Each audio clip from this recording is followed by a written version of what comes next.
Eu sou a professora Alessandra Ramos. Bem-vindos ao nosso Problematizando com a Matemática. Você vai precisar de caderno de matemática ou folha para anotações, caneta, lápis, borracha, calculadora. Proposta 1. Marque a alternativa que contém o valor da expressão numérica 1,8888 mais um número. Vai um tempinho aí para vocês.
Observe que o primeiro valor apresentado, esse número, ele foi representado com reticência. O que significa essa reticência? Que eu tenho uma dízima periódica e o período correspondente a ele é o algarismo 8.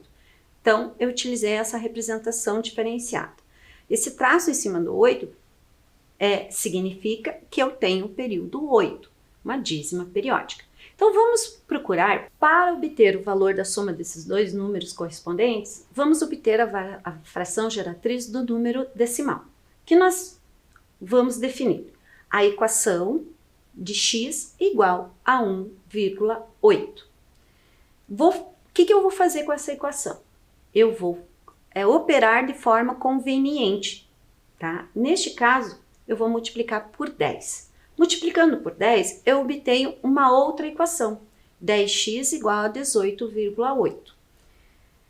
A partir das duas, eu vou montar um sistema de equação. Mas por que você vai montar um sistema de equação? Eu estou operando de forma conveniente o meu dado. Meu número é 1,8, sendo 8 o período. Eu quero obter a fração geratriz, então ele é o valor de x. Obtenho uma outra equação, então a partir daí eu posso ter um sistema de equação. E quando eu faço a diferença de um para outro, observe o que eu obtenho do lado direito da igualdade. 18,8 menos 1,8 e obtive 17. E do lado esquerdo da igualdade, eu obtive 9x. De forma conveniente, por quê? O que aconteceu com o período 8? Período 8 menos período 8. Não tenho mais período, eu tenho uma representação de número inteiro. Agora, isolando x, 17 dividido por 9. Obtendo 17 nonos, que é igual a 1,8, onde o meu 8 é meu período. Retornando lá, nós não tínhamos que somar os dois? Nós não representamos esse primeiro número por 17 nonos? Então, substituindo ele, a representação decimal, pela representação fracionária e realizando a soma, nós temos o quê? 17 nonos mais 1 nono. O meu inteiro está dividido em 9. Se meu inteiro está dividido, ambos estão divididos em 9, meu inteiro continua dividido em 9. Tenho 17 partes mais uma parte, 18 partes de 9. Mas se vocês observarem, não tem 18 nonos nessas opções. Bem, e por que não tem? Observe que é uma fração, eu posso sempre simplificar uma fração. Tenho dois modos de simplificar. Um deles seria dividir ambos, o numerador e o denominador, por 9, ou pegar o meu numerador e dividir pelo denominador. 18 dividido por 9 eu obtenho 2 inteiros. Então, a alternativa, que corresponde à expressão numérica apresentada, é o item D, 2 inteiros. Proposta 2. O valor desta soma é... Vai um tempinho para vocês.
E aí, assustou vocês essa questão? Vamos lá, não é tão difícil assim. Como? Observem o seguinte, nós temos potência, certo? Se vocês observarem as potências, as bases, algumas são iguais e outras são múltiplas. Observem que o 9 é múltiplo de 3 e 4 é múltiplo de 2. Então, vamos partir daí. Então, no lugar de 9, eu vou substituir por 3 ao quadrado. E no lugar de 4, eu vou substituir por 2 ao quadrado. Aí nós temos o quê? Quando eu fiz essa substituição, eu tenho potência de potência. E como eu resolvo potência de potência? Eu multiplico, repito a base e multiplico os expoentes. Então, no caso de 3 ao quadrado elevado a 1001, esse 2 do expoente vai multiplicar 1001. No caso dos demais, a mesma coisa, eu vou pegar os expoentes e multiplicar pelo outro expoente, repetindo a base. Daqui nós temos, na primeira representação, 3 elevado a 2002, 2 elevado a 2002, 3 elevado a 2002 e 2 elevado a 2002. Aqui a gente já observa também algumas semelhanças. Aqui e aqui, não é a mesma base? Então, o que eu posso fazer quando eu tenho divisão de mesma base? Repete a base e subtrai os expoentes. Então, eu vou fazer isso com esses dois fatores e os demais na sequência, mantendo a adição entre os resultados.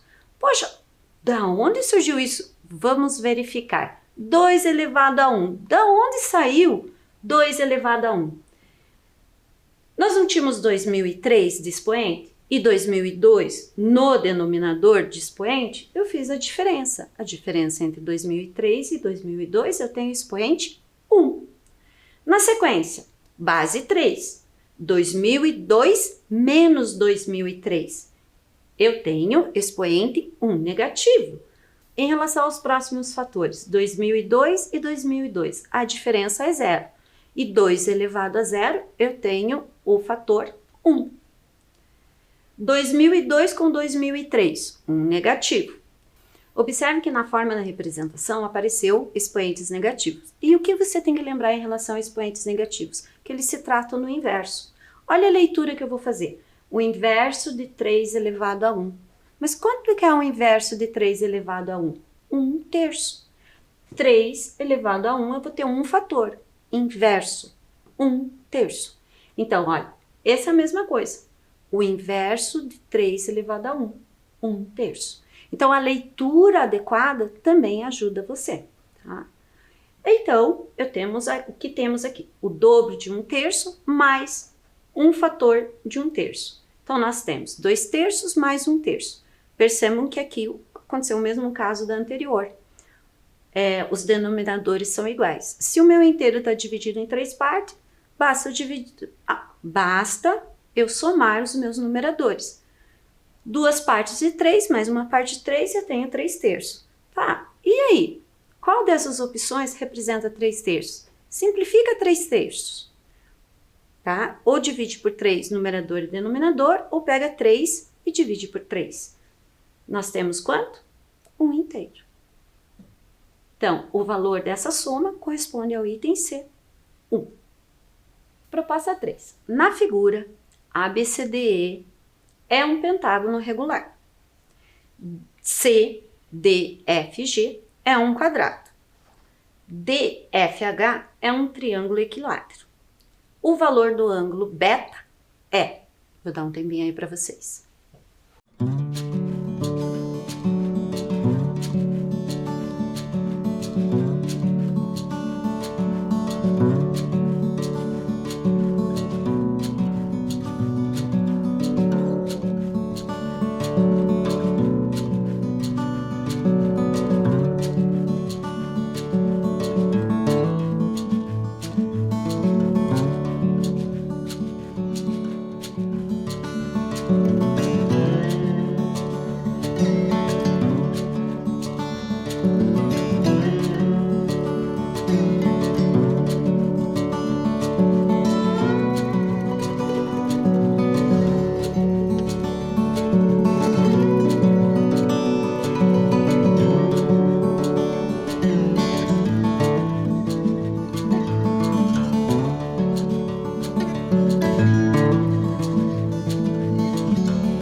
Vamos partir da informação que é um pentágono regular. Sabendo que é um pentágono regular, os ângulos desse pentágono estão de medidas iguais.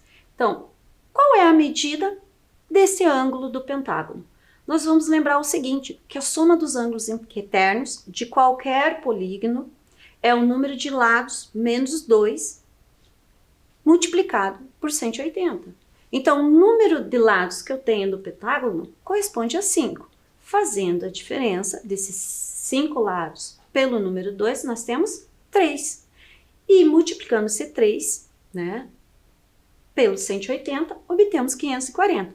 Poxa, professora, mas esse é o valor do ângulo em destaque? Não, 540 é a soma dos 5 ângulos do pentágono. Mas se eu tenho a soma dos 5 ângulos do pentágono, eu tenho como descobrir o ângulo, um dos ângulos. Pegando 540 e dividindo por 5, eu obtenho o meu ângulo do pentágono igual a 108. Existe outra forma? Sim, decorando que o ângulo interno de um pentágono regular é igual a 108, ou você lembrando da relação da soma dos ângulos.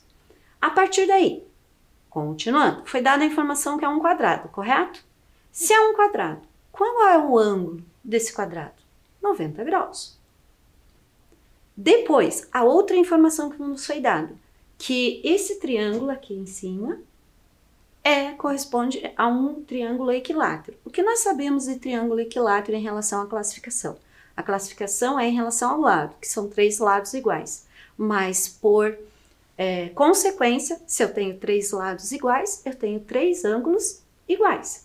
Se eu tenho 3 ângulos iguais, qual é a medida dele? 60. Mas como assim 60?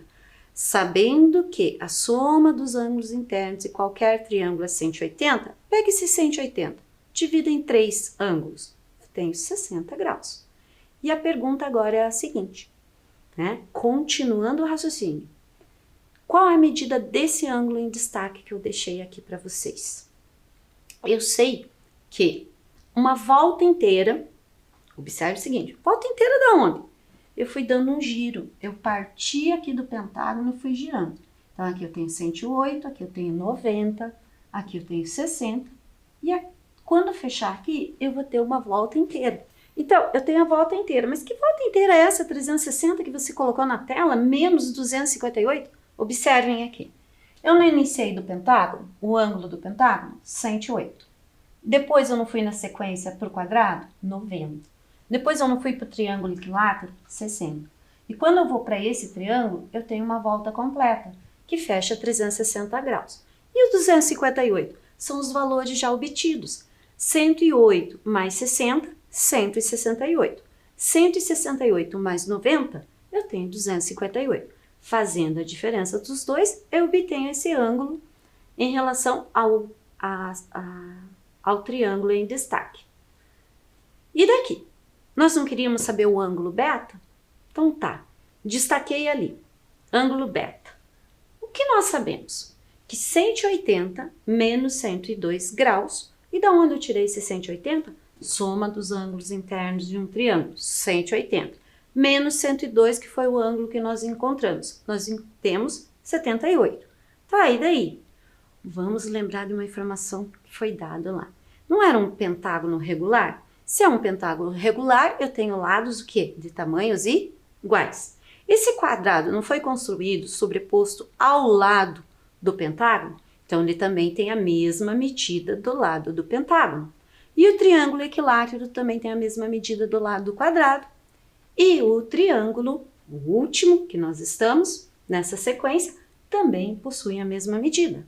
Então, essa sequência aqui de lados, de figuras sobrepostas, tem a mesma medida. Observem que eu fiz uma representação gráfica em relação a isso.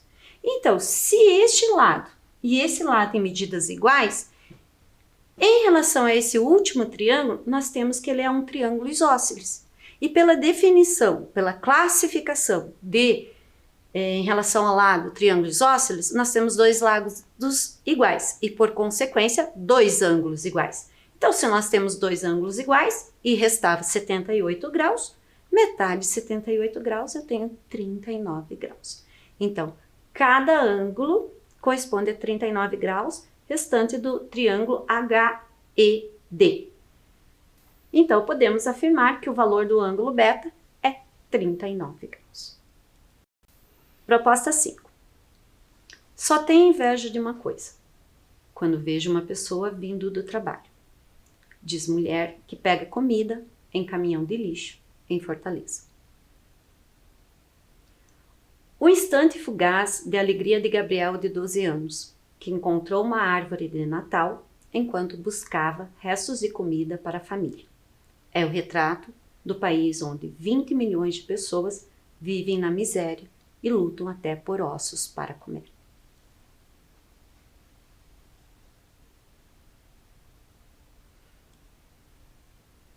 O jornal destaca famílias do Rio Grande do Norte que comem restos de carne para enganar fome.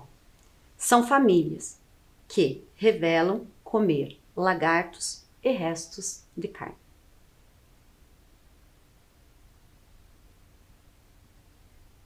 Oito anos e 12 quilos. A criança com malária e desnutrição, que simboliza o descaso com os Yanomami no Brasil.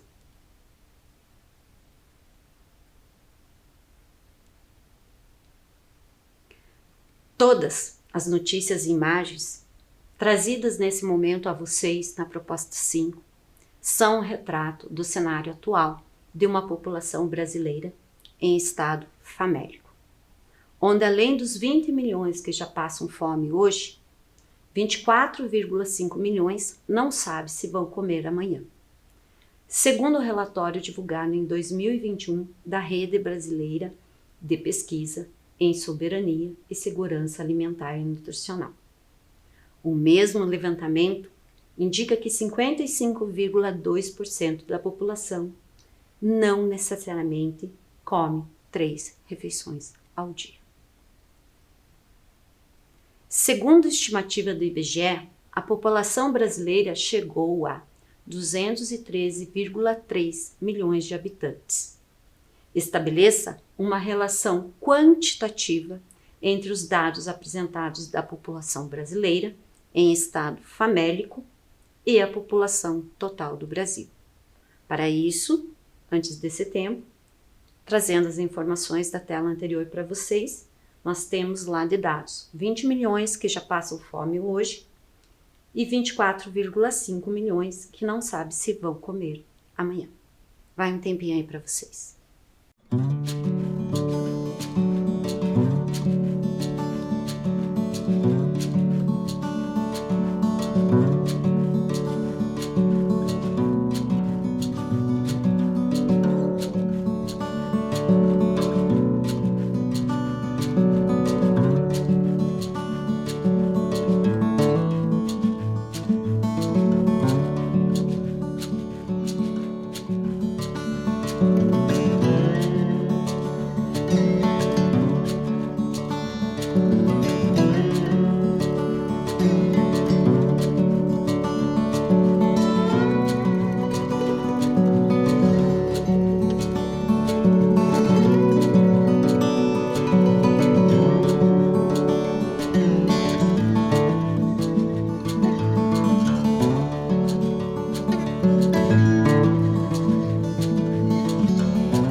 Tabulando esses dados, ó, vamos fazer o seguinte, nessa tabela aqui. População em número de habitantes. Porcentagem, né, em relação ao todo. Então, nós temos a população atual do Brasil, 213,3 milhões de habitantes. Observe que esse milhões eu coloquei em forma de potência, 10 elevado a 6. Por quê? 213 milhões. Então, quando eu coloco a vírgula nesse 13, é inteiros, e eu tenho mais 6 posições à direita. Por isso que é 10 elevado a 6. Representa 100%. 44,5 milhões é em relação ao estado famélico, mas observe a relação aos dados. Nós tínhamos na tela anterior quanto? Além dos 20 milhões, a gente tinha 24,5 milhões. Então, neste caso, vou utilizar 44,5 milhões. Novamente, representei em forma de potência. Observe que eu considerei 44 inteiros, essa vírgula é inteiros. Então, quantas posições eu teria à direita após essa vírgula? 6 posições, expoente 6. Qual é a porcentagem disso? Quando se trata? É o valor que eu vou tentar encontrar para fazer essa relação entre os dados. Mas eu vou lembrar do seguinte, que eu posso deixar isso mais simples na hora da resolução. Eu posso escrever de uma forma que considere 2.133 inteiros. Se eu considerar 2.133 inteiros, eu estou andando com a vírgula uma posição à direita. Então, o meu expoente vai reduzir um algarismo. Então, eu vou ter expoente 5. A mesma coisa aqui para facilitar os cálculos, eu vou considerar o meu inteiro sendo 445. Observem que a vírgula vai ter que mudar uma posição à direita, ordem posicional. Então, também vai reduzir o meu expoente em um algarismo. Então, vou ter 10 elevado a 5. Daqui eu tenho uma razão, né? Quando eu tenho uma razão igual a uma razão, que é a proporção, eu posso multiplicar as extremidades. Multiplicando as extremidades, nós temos essa equação de primeiro grau. Daqui, nós vamos isolar x. Isolando x, operação inversa. Está multiplicando, passa por outro membro, dividindo. Aqui na divisão, eu vou fazer uma nova alteração. Percebam que lá na tabela, eu já mudei a posição dos meus inteiros. Para facilitar esses cálculos, vamos alterar novamente esse meu inteiro aqui. Eu vou considerar, em vez de 445, eu vou considerar 4.450. Se a posição da vírgula vai mudar uma posição à direita, vai reduzir um algarismo. Então, o meu expoente será 10 elevado a 6. Então, nós teremos aqui o meu expoente 6. Resolvendo essa divisão, vou guardar as potências, eu vou trabalhar agora só com esses números inteiros, 4.450 dividido por 2.133. Trazendo a calculadora, facilitando nossos cálculos nesse momento, 4.450 dividido por 2.133. Nós obtemos o valor de aproximadamente 2,09. Aí, observem o seguinte, nessa tela, eu já coloquei 10 elevado a 1. De onde surgiu 10 elevado a 1? Nós não tínhamos potência de mesma base? Repete a base e faz a diferença entre os expoentes. 6 menos 5, eu tenho 1. 10 elevado a 1 multiplicado por 2,09, eu vou ter que alterar a posição da vírgula. Essa vírgula vai à direita uma posição. Então, nós obtemos quanto? 20,9%. Poxa, mas você não tem que dividir por 100? Observem que na tabela, na proporção, nós temos a segunda coluna, porcentagem em valores absolutos. Então, o valor 20,9% é o valor absoluto da porcentagem. Então, tiramos o que daqui? Que aproximadamente 21% da população brasileira se encontra em estado famélico. Para compreender melhor a dimensão dos 20 milhões que já passam fome hoje, além dos 24,5 milhões que não sabem se vão comer amanhã, usaremos um universo menor para comparar. A estimativa do IBGE para 2021 aponta que a população de Curitiba chegou a aproximadamente 2 milhões de habitantes. E a do estado do Paraná chegou a 11.597.484 habitantes. Quantas Curitibas ou Paranás estão passando pelo estado famélico? Vai um tempinho aí para vocês.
Observe os dados fornecidos. Nós temos 20 milhões que passam fome hoje, 24,5 milhões que não sabem se vão comer amanhã.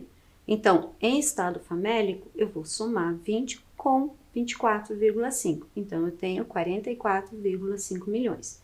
Em relação à população, que é 2 milhões de habitantes, eu vou ter 20 vezes a população curitibana. E em relação à população paranaense, que é aproximadamente 11 milhões, eu vou ter 4 vezes a população paranaense, que se encontram em estado famélico. Proposta 6. Enem.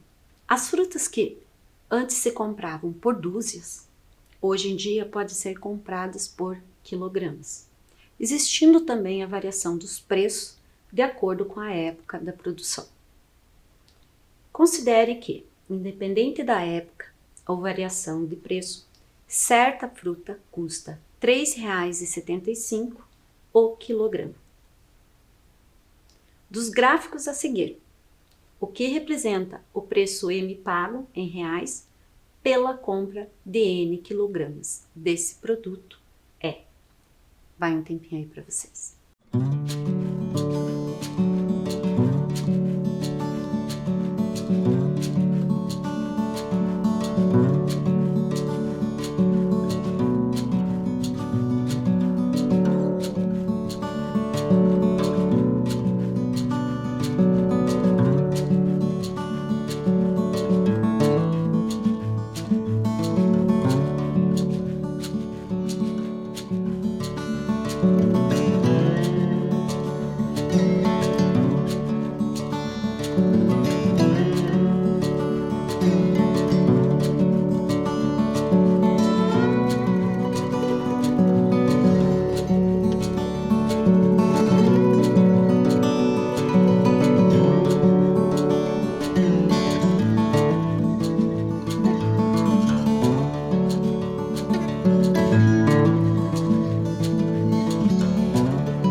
Temos a informação que o quilo custa R$ 3,75. Então, 1 quilo, R$ 3,75.